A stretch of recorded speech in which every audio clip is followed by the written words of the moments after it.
The best bits of Florida, the Noles, no snow, no state income tax, and the white sands of the Gulf beaches.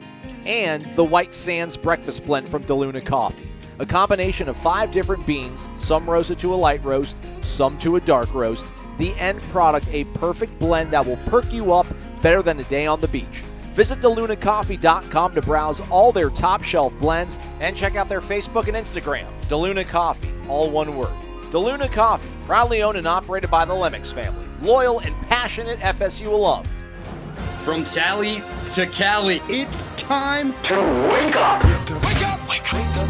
Warchant.com is your ultimate Seminole sports source. And this is Wake Up Warchant, fueled by DeLuna Coffee. Coffee's for closers only. Now here's Warchant.com's Aslan Hajavandi and Corey Clark. Wake up!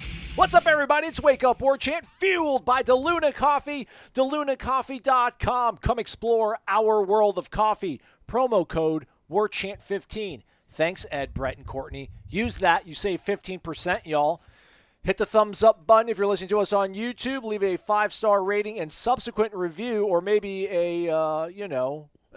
just a review, just talking about how excited you are for the Noles, how excited you are for DeLuna Coffee, how excited you are to hear from Corey Clark for the next 41, 43, 47 minutes possibly. Corey Clark, let me put my arms around you virtually. We made it, man. We here. We in game week. We're game week away. What are we? We're Greg Jones days away. It's amazing. I can't believe we finally made it, man. It's shout out to everybody who's been posting questions on the Renegade Express, helping us out throughout these last 7 months. You will be rewarded with a big-time show tomorrow, probably. The Tuesday program is going to be pure Renegade Express. I posted the thread on Sunday morning. We're already up to like nearly a dozen questions, and there's 24 more hours for them to keep posting. So it'll be no nonsense, all killer, no filler. Thanks to everybody, again, for sticking with us through the offseason. By the way, everybody, just, you can still download the show even though you don't listen to it during the offseason. Keep our stats up. But this thing's it's gonna blow up. It's going to be awesome. And I'd be remiss if we didn't send a shout-out to a one Thomas Giddings, also known in some circles by, what do you call him, Corey? I don't know what I call him. T-Giddy? T-Gids? T-Giddy. T-Giddy. Nice. Apparently, Thomas used to be an equipment manager with the club ice hockey team several years ago, maybe more than several years ago. And he's like, "Hey, man, give me your mailing address. I want to send you something." He mailed Corey and I 2 FSU club ice hockey shirts. They look sweet. I haven't put it on yet. I probably will rock it on our Wednesday live show. Although it's a large, your guy's more of a schmedium. I'll see if I can make it work. But Thomas, thank you. Thank you to everybody who was tipping us the other day on the live show. Again, thanks to everybody who's been sticking with us. Corey, we made it. How excited are you, Corey?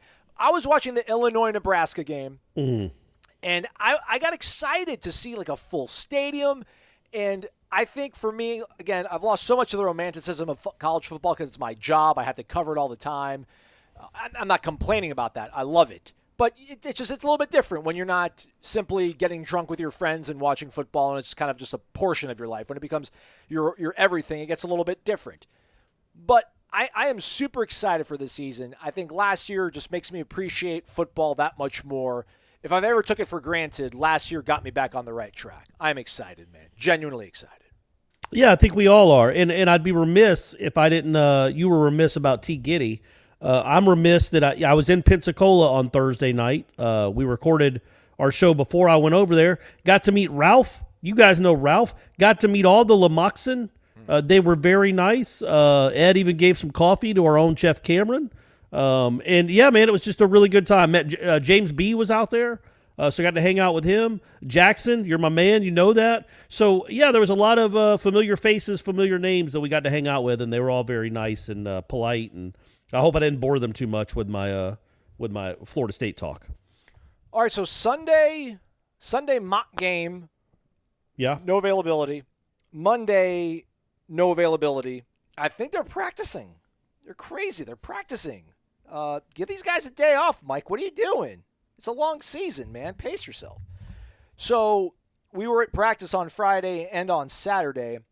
Corey, anything kind of stand out to you as we get closer? I know you said you couldn't really see anything during practice that would change your mind about the outcome of Sunday's game against Notre Dame, which, by the way, everybody, don't forget, Saturday, 2 p.m., Corner Pocket, Appalachian Parkway, Tallahassee, Florida. The Jeff Cameron Listener Appreciation Party, which is also the Warchant Listener Appreciation, Subscriber Appreciation Party. Gene Williams will be there. Freebies for everybody. Really cool freebies for subscribers. So do come out 2 p.m. We'll be, I guess, what we call hate watching the Alabama-Miami game. I personally just hope for mutual destruction of both programs. So do join us there.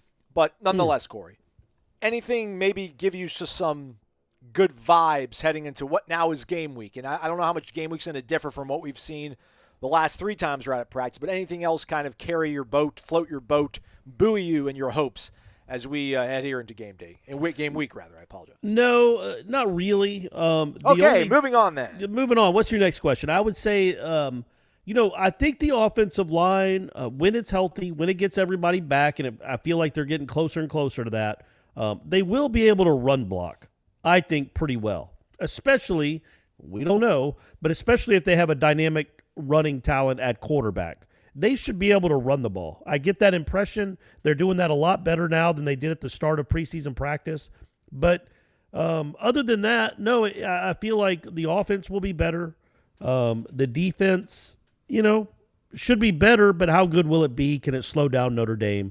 Those are still questions I have, with a week left until the game. There couldn't be. I don't think there's a better matchup week one if you're Florida. If you have to keep this sort of difficulty of schedule, if you will, if you had to open up against a top 10 team. Yeah, sure. This is the one you would want. Maybe Cincinnati, probably Cincinnati. But in terms of like strength on strength, weakness on weakness, listen, the concern for me is going to be defensively for Florida State. What is this Michael Meyer guy going to do? Michael Myers, Nightmare, who knows, Halloween. That's going to be a problem. But in terms of them losing so much of their offensive line, they also have they have question marks at wide receiver and a question mark at quarterback. You feel good about the defensive backs. I don't know where I'm at. They've got guys I think they've got potential, but I still don't know if they're good enough. They flash. I don't know if I've seen enough consistency from anybody where I'm like, all right, that guy's going to hold it down. Maybe a guy like Miko Dotson. Everyone's been speaking really good about him. I do like Miko. He made a big play Saturday's practice. But I'm still waiting to see on Travis Jay. I am very bearish on Jarvis Brownlee. I don't want to go too much on all of that. But back to the good stuff. It's simply that you're matching up against a team, I think, that some of their concerns – is bearish good or bad? Bad. Bull market is good. That's what I thought. Yeah. Why would you be very bearish on Brownlee? I get that you might not think he's the next Dion. And that's I don't think he's an elite cover corner. So I mean, we need one. We lost one in Asante Samuel. I don't know. Do we think Travis Jay is that guy? I don't. I think Travis Jay's no. I don't. I don't think they. I think they're the guy that's probably their best cover corner is a freshman. That I don't even know how much he's going to play. And I'll also say this, and I made this point in Pensacola when I was talking to them because Keith Cottrell, who was kind of emceeing, running the event, asking Jeff and I questions, asked about newcomers, and I said, yeah, man, I think Kevin Noles might be the next really big deal at Florida State as a cornerback. Like, he's got a chance to be special. But don't come at me on Monday after the Notre Dame game if he gives up a touchdown and be like, what happened to your boy, Corey? Like, look, man, Dion gave up touchdowns as a freshman. They all do. Like, it's his first game as a college player. Don't judge what you see from him if he's out there, which I assume he will be in some capacity, and Shaheem Brown, if he's out there, which I assume he will be at least for a few plays, and think that this dictates what they're going to be as players. I really think Kevin Noles might be the truth, man. I think 2023, I know that's not what you want to hear, but 2023, he might be considered one of the best corners in the country or in the conference. That's how good I think he is. But there's going to be some growing pains. He's opening up with Notre Dame. It's not Duquesne. But yeah, so I think with somebody like Brownlee or just in the secondary as a whole, I don't know that we expect those guys to be locked down, shut down corners. How would we? They never have been. But they're okay. I mean, they're not disasters. And I think Brownlee has a little bit of a chip on his shoulder with the way he plays, which, again, I'm not expecting him to be an All-American, but I think he's a serviceable starter that's going to give up some plays because every cornerback in America gives up plays. I wouldn't say I'm bearish on him. I'm not bullish either. I don't think he's a superstar, but I'm more confident in his ability than I guess you are. I don't think he's a liability. I just simply think with Asante being gone, there's not enough body of work. I haven't seen enough consistency in practice that I'm like, okay, he'll be able to line up against the number one receiver and probably hold his own. But with Notre Dame having receivers that are not really proven, that are not all that physically gifted and overwhelming, this is a good matchup for Florida State because there's so much to gain in this matchup if you're able to win it, and it's a very friendly kind of matchup on certain spots. And again, listen, their tight end against these linebackers, problem. Their running backs against these linebackers, problem.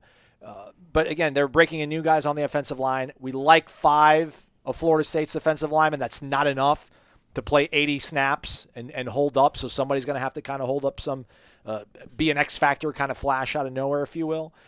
But that's what's exciting about this game to me. Again, there's just so much to gain, very little I think to lose. I don't foresee them being blown away and not being able to hang with Notre Dame. And, you got a quarterback, whoever your quarterback's going to be, that's probably the healthiest they'll be all season. As the season wears on, they're going to get their nicks and bruises. And can you win first down? Can you win second down? Probably, at least early on. I think they'll have enough momentum and enough scripted plays in that first drive to start strong, and then we'll see what happens as the game wears on. So I feel quite nice about this matchup. Secretly, though, really more looking forward to 371 days from now when we open up against LSU in New Orleans. That's going to be awesome.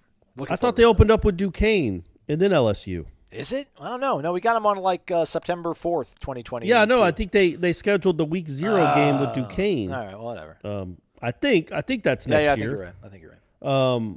Yeah, what's funny about that is I do. Keith asked this. Also asked Jeff and I, out of the games on the schedule where Florida State will be prohibitive underdogs, which is the one you think they have the best chance of pulling off the upset?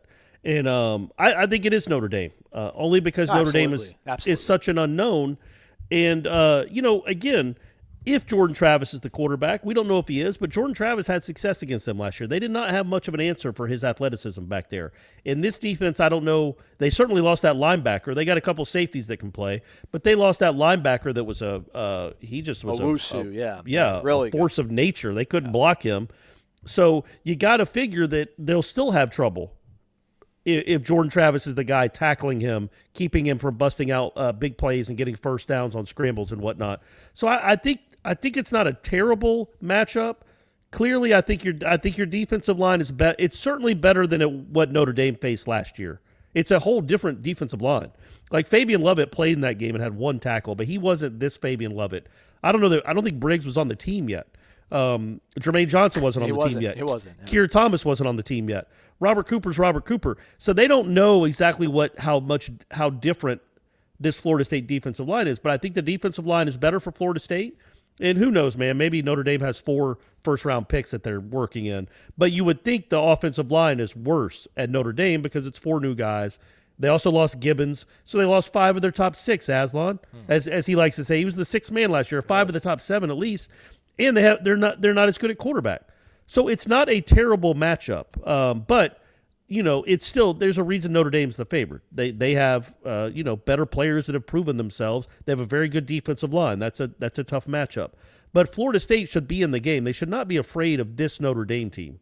But what was funny is when Keith asked us that, I said Notre Dame, and I believe that. I think that's their best shot is to pull off. If you're talking about Florida or Clemson, I think Notre Dame is the best of those 3.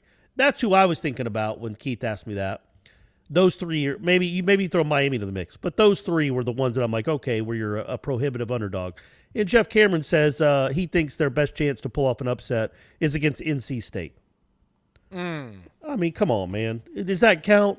What are we talking about, a 4-point spread? Maybe we don't even know if NC State will be. Where's your valor, Jeff Cameron? Exactly, NC State. That doesn't count. Come on, man. So at least I went with a big name, not flipping NC State that doesn't win anything ever, ever, ever.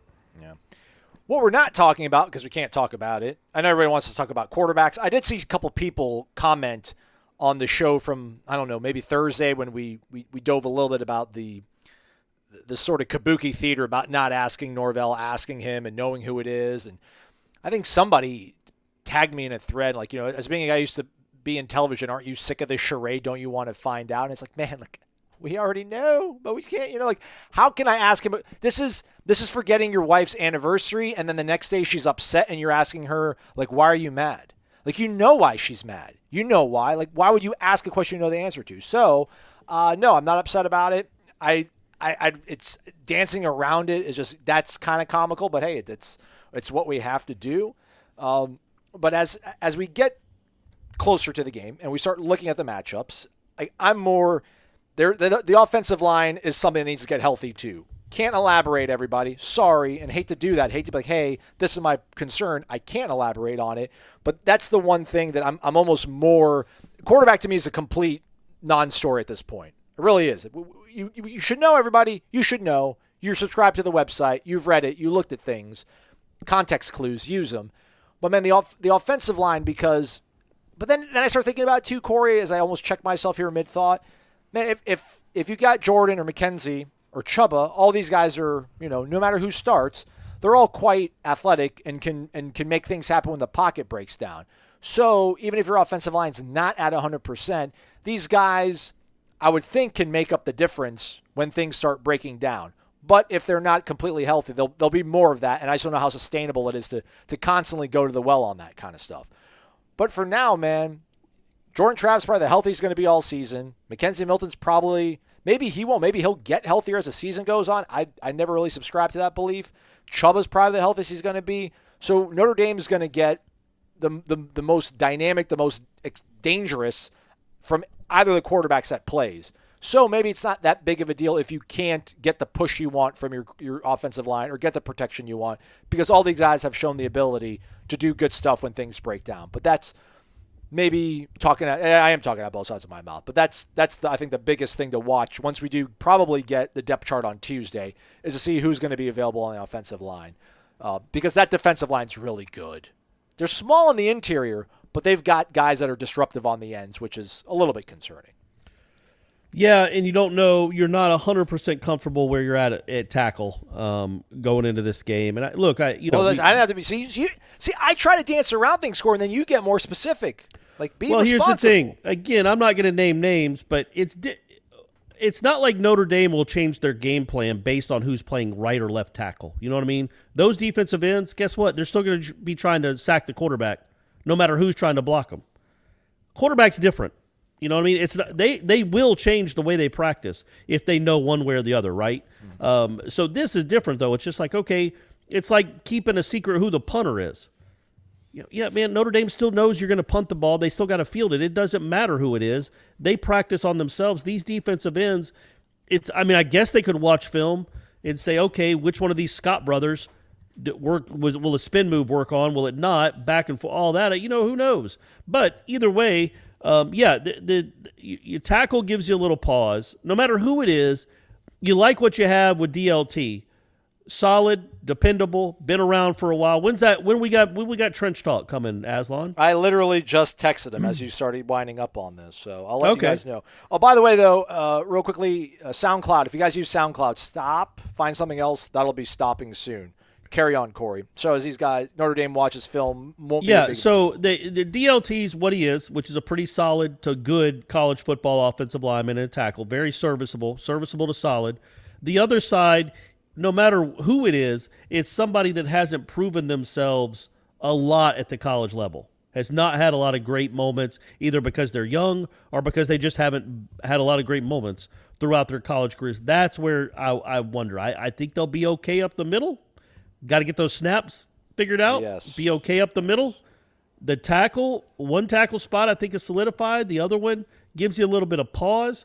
But either way, again, that doesn't. It's not going to affect how Notre Dame prepares. They are going to be trying to sack and crush the Florida State quarterback, whoever it is, by beating the left tackle or right tackle, whoever they happen to be. The clutch shot, the biggest hits. It's time for the Zaxby's Indescribably good. Player of the week. How about these apples? They don't serve them at Zaxby's, but I serve you apples nonetheless, Corey. Zaxby's indescribably, surprisingly pleasant player of preseason camp. I'm going to go with Dennis Briggs. Dennis Briggs, my Zaxby's indescribably pleasant surprise of preseason camp. Didn't really know what to think of what he was going to contribute to the team. He was in my top 40, but he's one of the guys that he would have good days. We keep talking about flashing, which I'm getting sick of flashing. It's almost up there with culture at this point. But he's a guy who had good days, like from period 1 to period 25, multiple days. That's the kind of stuff you need. Like Jermaine Johnson was just, when he would play, he looks different. But we wouldn't see him all that much. But you need to do that. You got to keep him healthy. But I say Briggs. Wasn't expecting a lot from him, but I would say Briggs. I have an honorable mention if you don't mention who I think you might mention. Who's your Zaxby's? I want to know who you think I might mention. 6. No, a good guess. He was. In fact, he was going to be the guy I mentioned. Okay. That's where I was going. Was Keyshawn Helton? He's number 6, by the way, folks. I didn't know if you remembered that. But then I thought, you know what? I expected him to be a contributor. He's a little quicker and faster than I thought he was last year, and that's a nice surprise. He's like a different dude. But you know, Keyshawn's done some things here. I'm going to go with Trayshawn Ward. Because I think that guy is a part of the plan. I don't know how much he'll play against Notre Dame. I think he is a guy when this season is over, will have scored some big touchdowns, will have made some big plays, and will have been a pretty darn big part of this offense when it's all over. We'll see how he fits into the game plan against Notre Dame. I don't know. But I do think moving forward throughout the season, number one, it's a long season, so there will be bangs and bruises. That's a guy that you can count on knowing, okay, yeah, he used to be a walk-on, but he's legit. Like, he can play, and he's got a little home run ability that the other guys on the team, I don't think, have. He's just the fastest, quickest guy out there from the running back position. Not the wiggle of Toafili. Probably not as good as Toafili. But he has a role on this team where I didn't think he had one 3 weeks ago. So that's my pleasant surprise. Trayshawn Ward for Corey. Dennis Briggs for me. Our Zaxby's indescribably good, pleasant surprises of preseason camp. Hey, Corey, at least we're not Nebraska. We possibly can't be as bad as Nebraska. I miss that so bad. It's up there with Michigan and Harbaugh. It's almost sad. It is sad. I'm sad. As someone who gets nostalgic about things, I'm sad for the people of Nebraska. I think it's over. I think it really is over. Well, yeah, and I've thought that for a while, but I think it's even sadder than Michigan because literally, man, how good has Michigan been in your life? You know what I mean? It's not like you're used to them. They didn't dominate college football for 25 years. Right. Like Nebraska did. They had some pockets of success in 97 with our man, who was it, Gary Moeller? Is that their coach? Lloyd Carr? Yeah, Lloyd Carr, 97. Okay, Michigan. was it? Okay. Yeah. So they've had some pockets of success. They've had some really good players. Clearly they had a quarterback there. How about that, by the way? I think that's what cursed Michigan football is they had Tom Brady correct as a senior starter coming back after having a really nice junior season, and they're like, Tom, we know you had a great junior season. You're here. You're a senior. We're going to have you split time with Drew Henson. Okay, great. Michigan, how's the last 20 years treated you? You know, they just like angered the football gods. It would have been like Winston and Coker taking reps together. Or Charlie and Cannell. Well, I guess they did a little bit in 92. But yeah, it's Winky and Outson, which Florida State did a little bit of too much of that for my liking. But still, that's crazy that they're like, yeah, we got to keep Drew Henson happy, this two-sport super-duper star. So Tom Brady, yeah, we know you maybe you'll have a career in the NFL. Who knows? But you're not good enough to be our everyday, every down starter. So good work there, Michigan. You haven't been the same since. But either way, Nebraska, man, from what they won the championship, I think, in 71 or 72 with Johnny Rodgers. They've been great forever. Tom Osborne was great forever. And then they were, it was them or Florida State were the team of the 90s. Yeah. 1-1-2, 1-1-3, and they were always there.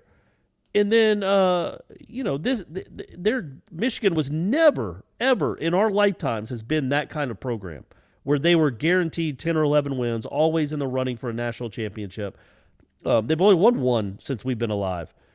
So, yeah, man, it's sad to see what's happened in Nebraska because I think just the way college football is now, they took advantage of their pocket where they could be one of the best programs in the country. They were really good for 30, 40 years, but, man, I don't see how it ever gets back to that because they don't. How do you get talent out there out wide? How do you get talent on defense? I just don't. I don't know how it ever happens. What made me think about that was because I obviously watched the game. Shout out Brett Bielema. Welcome back to the winner's circle. I loved all the on ESPN. Like, it's just so good to see him back in the Big Ten where he belongs. Yeah. Like, it's just like, hey, come on, settle down. It's too late. The alliance has started. ESPN. You can't suck up to us and try to get all of us to break up. We're moving full steam ahead on this. A shout out to Game Day, by the way. They and Gene Wojciechowski, who did a cool little story on Bobby, just how amazing of a human being he was. And also amazingly successful as a head football coach.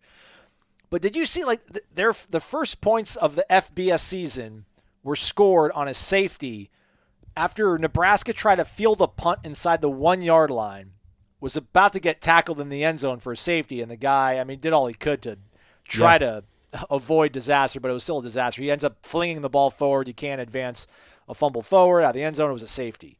Not sure what's going to happen here in the next 13 weeks for Florida State football. We saw some things that at times during practice, which again, it's a luxury, and I'm really appreciative that Coach Norvell and the staff let us do it. But nothing that absurd. And the crazy thing was to hear the quotes or see the quotes from Scott Frost after the game about this is the same movie. He's like, it's what I thought. He's like, hey man, like this is year what, 4? You're the director. Yeah, figure it out. Norvell, listen, man, he's upset at practice. He's happy at practice. There's a good balance that he has. Like Florida State is not going to be their own worst enemy this season. I don't know if they were maybe last year. I think there was times under Willie where they just got in their own heads, got in their own way. I don't see that being an issue, man. These have been, while maybe not the most, just dominating performances from a defense or an offense in practice, pretty crisp, man. Pretty crisp. Lots of good quality work, quality reps being had. I almost was going to, I'm like, man, it's, we got to talk about something. I'm sure like at some point a few weeks ago, I'm like, maybe I should talk about them spending too much time on special teams. But the thing is, when they're doing special teams, quarterbacks are doing quarterback stuff. Defensive ends are working out with Odell on the other field, doing pass rush stuff. Offensive line is going up against each other, working on principles and fundamentals. And then all your skill guys are doing special teams. So they're always constantly working. There hasn't been any standing around watching. I mean, I'm sure they did a lot of that last season, and we saw how it worked out. But I just think that they've put in too much good work over these last 3 weeks to come out and look poorly. I guess that just goes to the overall theme that this is going to be an improved team, which I guess people want us to put that in tangible terms. Will it be 7? Will it be 8 wins? I don't know right now. But I just feel like, again, them playing Notre Dame, the matchup is favorable, and they've given us a lot of reason to think that they are going to be improved. And at least we're not Nebraska, I guess is my long-winded segment. And old school Florida State fans will remember that Corey Sawyer, All-American candidate at Florida State from 92 and 93. I think he had 8 interceptions one year as a corner. He had a play like that in the second wide right against Miami, where if he he fielded a ball in the end zone on a punt, tried to make a play, was getting tackled in the end zone and threw it out of the end zone, so Miami got a safety. So if he hadn't have done that, the score would have been the exact same as the year before. They would have lost to Miami on a missed field goal. That's the reason Florida, when Mowry was kicking in 92, it wasn't for the win. Is because Miami was up 17-16, then got 2 extra points because Corey Sawyer threw it out of the end zone for a safety on a punt return. Just like that. Now, that wasn't the first game of the year. It wasn't the first punt of the year. Corey Sawyer actually had like a 50-yard punt return in that game. So he had a reason to be like, yeah, I need to go make a play here. But yeah, so it happens occasionally. You would be very surprised if on the first punt return of the year that Florida State, whoever's returning the punt, will field the ball, run it, catching the ball over his shoulder, running into the end zone like it was a touchdown pass. It's not like, I get it, like Terrell Buckley might have done something like that. Greg Reed might have done something like that because, if they knew the opponent was 25 yards downfield, like it was a booming kick. And it's like, you know what? I'm going to bring this out because I'm going to at least get back to the 20. Man, those guys were on him at the 2. Like it was like a punt where you were trying to pin him deep. He still goes and catches it in the end zone. So, yeah, I could understand how at that point, as a Nebraska fan, you might wonder, okay, are we being coached well? It wouldn't appear that we're being coached well, that he would think that it's okay to run full speed with his back to the punter to catch a punt in the end zone to then bring it out. Like he did. He caught it at like the 1, right? And it brought him into the end zone. It was just they were going to get the ball at the 20. And he caught it at the 1 going in and then gave them 2 points. So that was very problematic. Like, people do dumb things, though. Really good players do dumb things. I remember Jimbo's last year, Nasruddin intercepted a pass. Or no, he tried to intercept a pass jumping sideways out of bounds. Knew he couldn't land in bounds, so threw it backwards into play to an opposing receiver.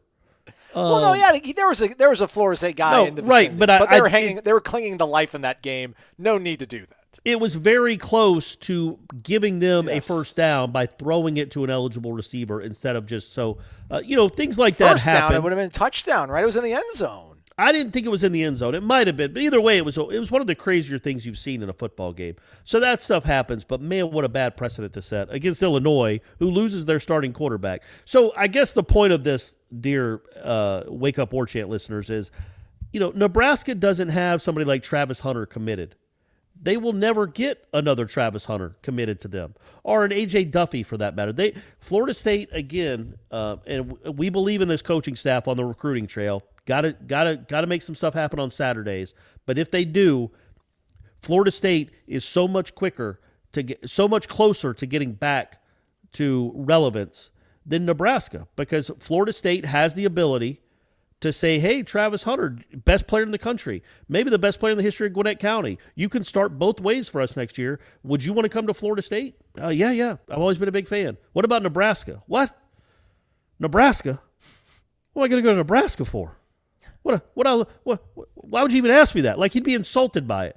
That to me is, I think, where Nebraska is now. They are not they cannot go across the country and recruit kids. They just have to hope another Gale Sayers rolls through Omaha, because they don't have the ability to recruit. No, there's no talent in Nebraska that you can win with consistently. So you have to recruit other states, mainly Texas. Sometimes when they went on their run in the 90s, it was a lot of California, but it's mainly Texas. Well, Texas, you got to deal with Texas and A&M now, and everybody else that's as good or better than you with kids at this age. Like, if you're a 17-year-old kid and Texas Tech offers you or Nebraska offers you, is there a real difference in your mind? Like, I don't know. Nebraska won all those championships in the 90s before I was born. So that to me is where Florida State has the edge on programs like Nebraska and Tennessee. I just think it's easier because of the locale and because of the where you're stationed. You're close to Georgia. You're in Florida. That's a ton of talent that you get to recruit from. And if you can evaluate, if you have any ability to evaluate, it should not take too long to get your program back to respectability and then national relevance. Your coworker at the time, Wayne McGahee, you're allowed to write this stuff in a gamer? I don't know if it's really a gamer, but Nasruddin had 4 tackles and a pass breakup. This was against Syracuse. They won 27-24. That was the one. Yeah, that was the one that did it go to overtime, or they missed a field goal that could have sent it to overtime? Something like that. Yeah.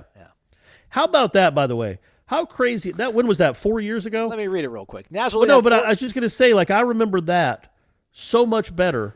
I remember that. I can barely remember that game, like the missed field goal.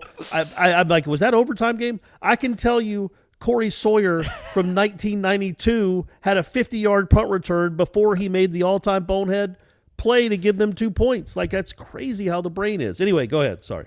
Nasruddin had 4 tackles and a pass breakup. One of the dumbest decisions that has been made on a football field, throwing a ball back into play on 4th down, which led all freshmen. That's what it was. Yes, no, that's probably a little bit too much of a opinion there from Wayne. Hometown paper, man. But yes, well, especially because I don't know if he explained it or not. If he had explained it, it would have made more sense. But that's probably a little too much editorializing. But it's not wrong. I forgot that's what it was. It was 4th down. Yeah. So the play was like they'd gotten the stop, and he threw a ball backwards to maybe give them a first down on a play where the play was over. He was jumped out of bounds and could just land out of bounds. So yeah, that's right. I forgot about that. All that said, circling back to the here and now, we were watching again practice on Saturday, and they practice so many different scenarios when it comes to special teams. Now that's fielding kickoffs, hit into the end zone, maybe a high pooch that lands about the 10, 15-yard line, one that goes to the 30-yard line where your up back has got to get it, squib kicks.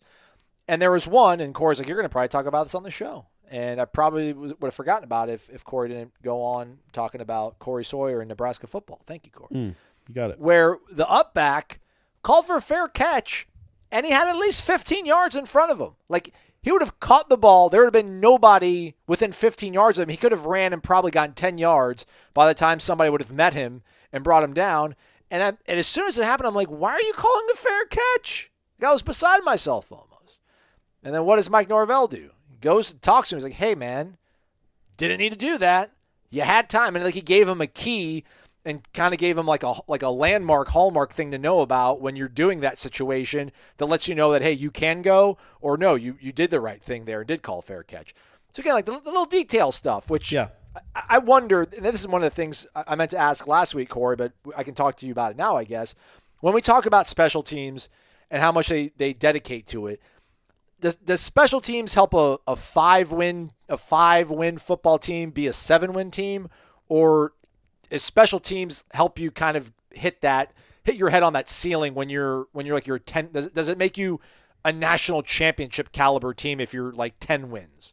Because I think that kind of stuff that they're working on.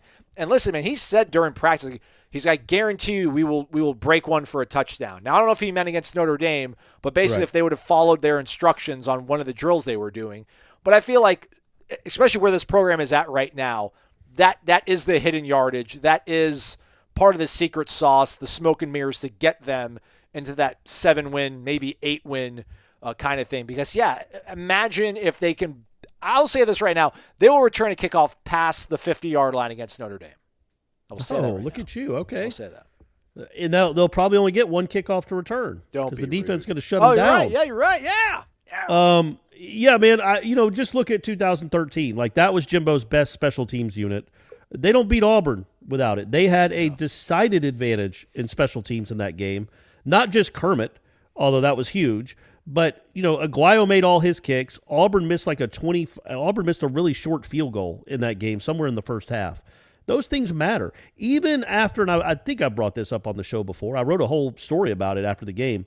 When they take the lead with Benjamin's touchdown, there's 13 seconds left? Is that right? 11? Sure. 13?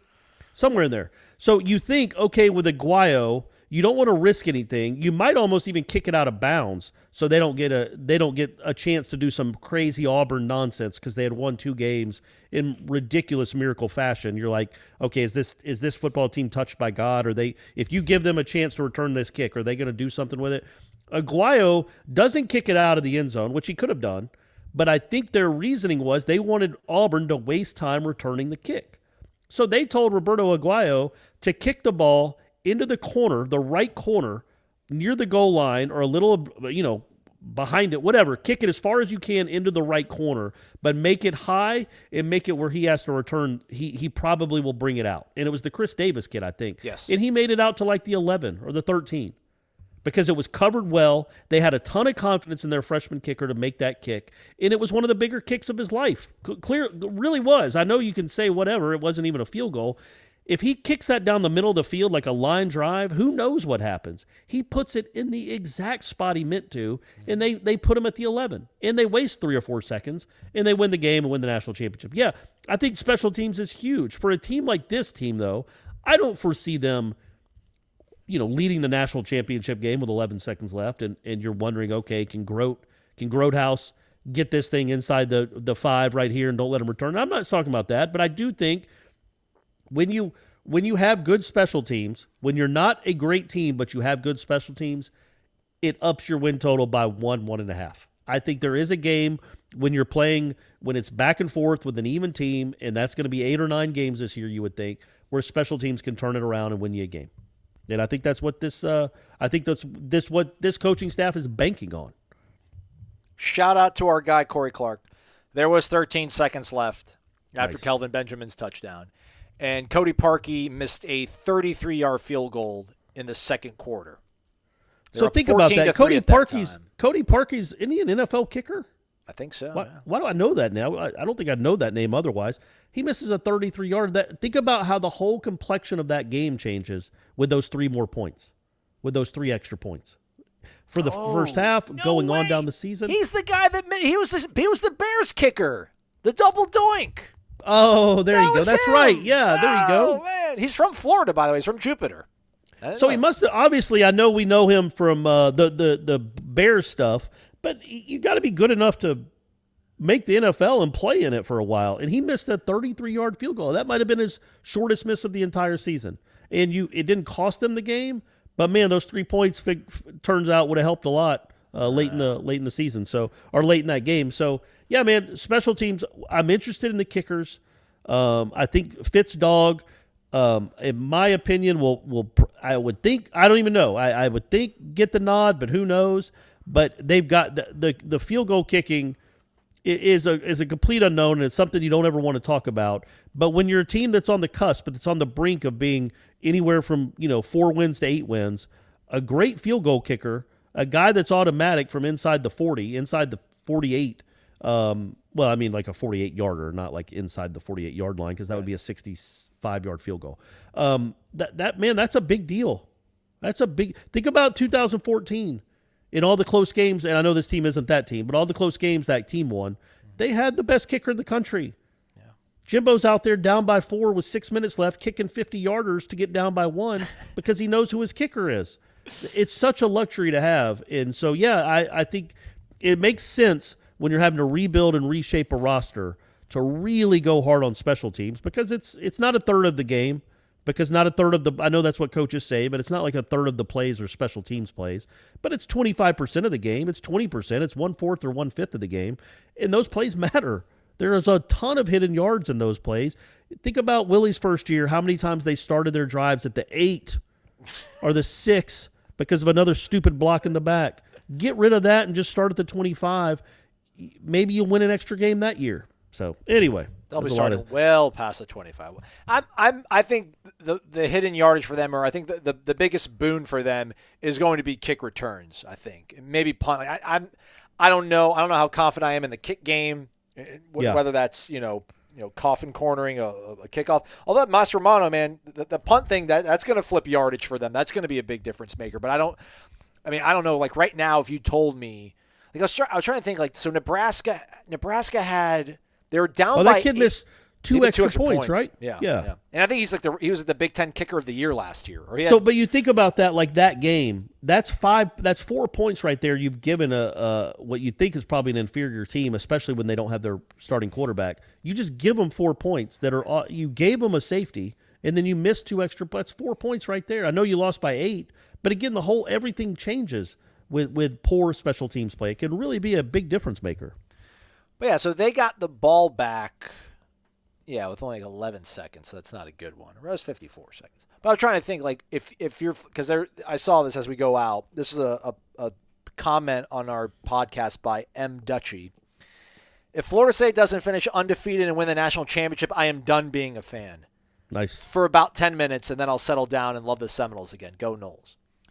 And I just think about, win or lose, I think – we want to see just them be better. That's what everybody says. Again, I don't know how legitimate that is when, rubber meets the road. If they do lose that game, how good we will feel, even if it's, Notre Dame has to kick a 52-yarder to win it. We'll kind of gnash our teeth on it. But I don't think it would. I don't know if it would, if it does come down to that. Like, will we be excited enough, happy enough with how they played to still trudge forward and think that better days are ahead?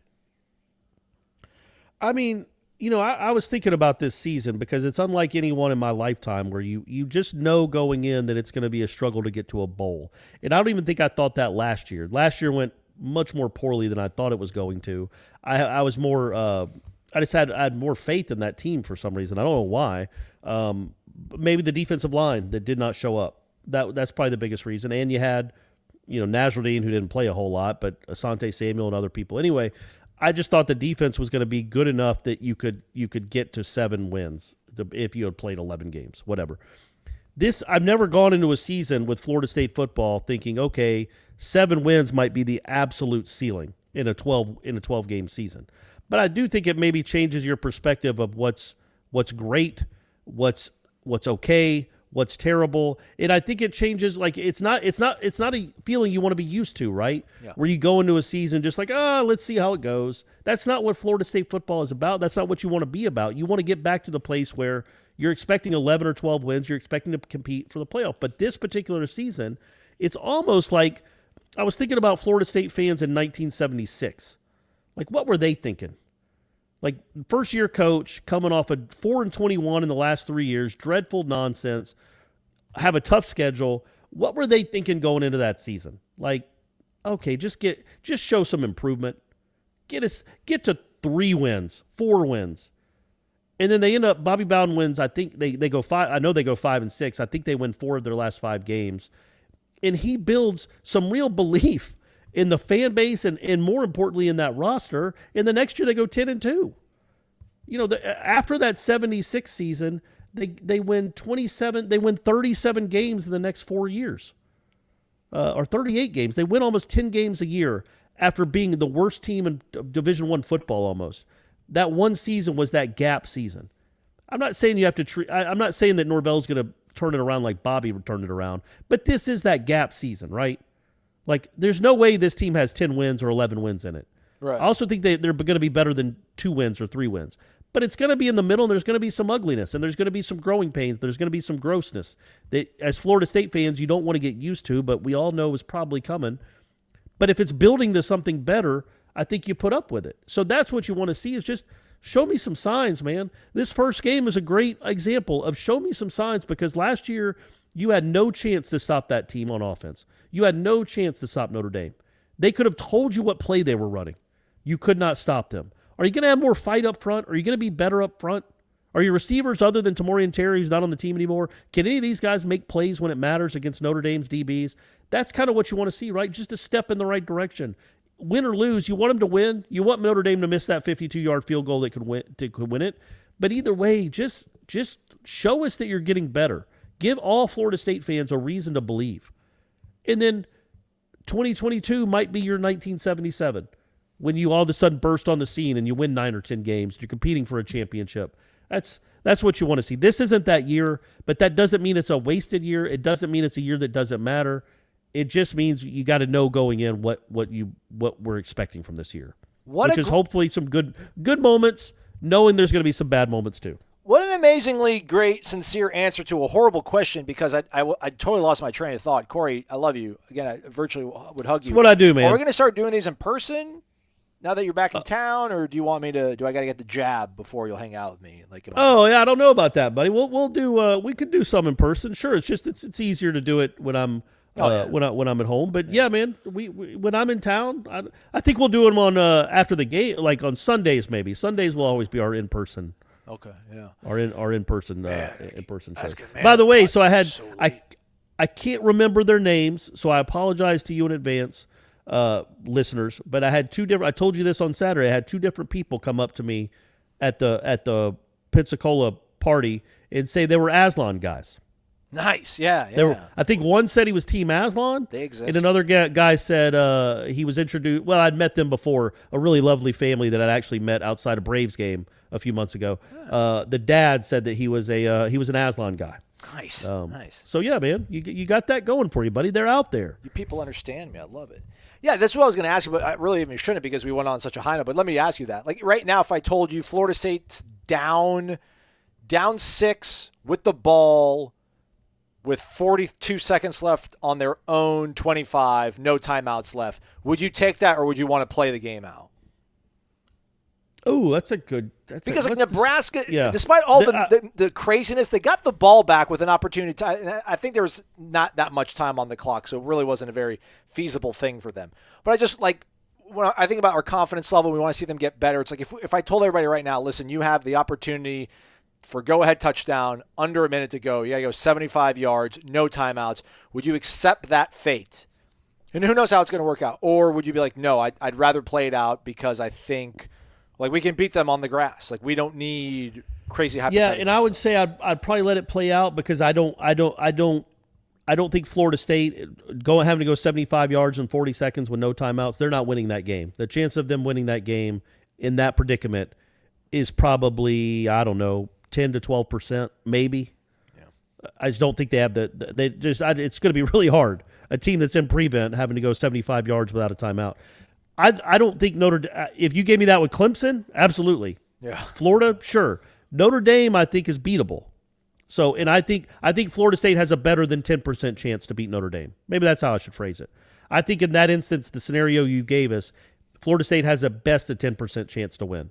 But on Sunday night when they tee it off, I don't think it's 50-50, but I would say 35-65. Florida State has a chance to win that game. 30%, 70%, something like that. So I wonder if, and again, we should wrap up here.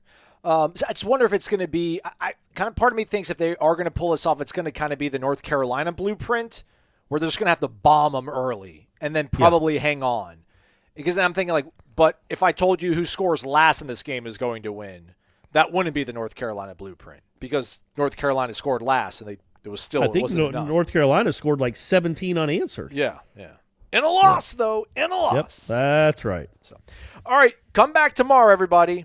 We'll do Renegade Express, all your questions. But before then, I'm waiting back. Devontae said that he's all in tomorrow. He said what time works best for us. I said 6 is probably the best shot for you to get your face plastered all over the internet. So stay tuned to warchant.com. Social media will post when Trench Talk happens, but it will be happening on Monday. Jeff Cameron goes 1 to 3 p.m., Headlines 1 to 3 p.m. Tuesday. Jeff and Tom 1 to 3 p.m. from there on out. Pre-game show Jeff and Tom. Post-game show Gene and Tom. Corey and I doing podcasts. I think probably a War Chant report. Who knows who the panel is going to be? Jeff, Gene, and Ira? Jeff, Ira, and Corey? Jeff, Corey, and Gene? Man, the bullpen is deep. The bullpen is deep this year. And also check out a cool little feature by Austin R. Cox, ARC. The notorious ARC about a cool walk-on story. We need these things to, feel good about things. Joe Lang, Holy Cross, former Crusader, now a Nole, trying to make plays for Florida State. So that's up. There's Michael and Ira spoke to Brian Allen, former Florida State great, former NFL player, Shaheem Brown's coach, about him, Mike Norvell. Everything you could possibly want is going to be at warchant.com. We're just getting started, y'all. He's Corey. I'm Aslan. Thanks so much for listening to Wake Up War Chant, fueled by DeLuna Coffee. Come explore our world of coffee. DeLuna Coffee features over 24 different blends. DeLuna's unique roasts can be delivered ground finely for drip coffee makers, coarse for the craft crowd, untouched as a whole bean, or even in convenient K-Cups. Founded in 2014 by the Lemmix family, Ed and Brett are FSU alums and boosters who are extending a special offer to all listeners. Use the promo code WARCHANT15 for a 15% discount. Visit DeLunaCoffee.com and check out their Facebook and Instagram.